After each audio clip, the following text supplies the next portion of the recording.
Salut colegule, uite îți fac un video acum să vezi cum se aude reductorul la mine.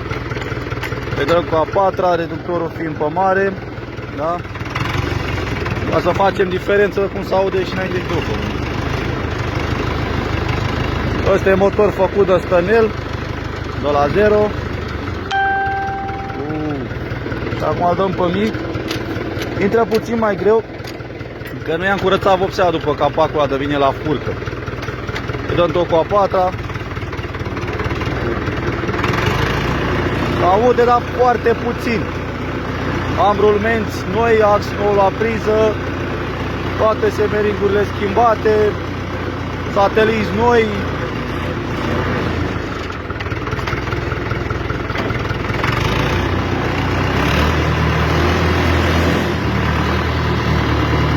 N-are cum să nu meargă dacă îl faci și respecti așa.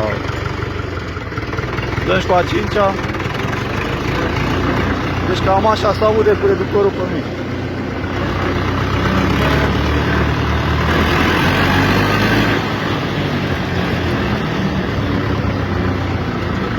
Deci cam așa se aude. Se aude foarte puțin, oricum schimbă un pic mers. Acum sunt cu a cincea.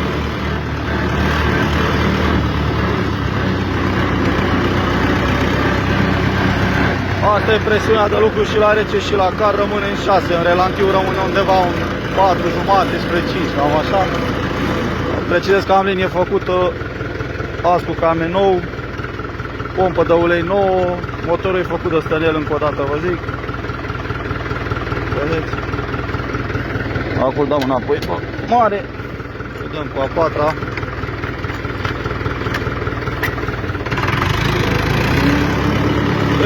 Nu e diferență foarte mare, dar se aude un pic. Să agățăm remorca asta că avem niște treabă.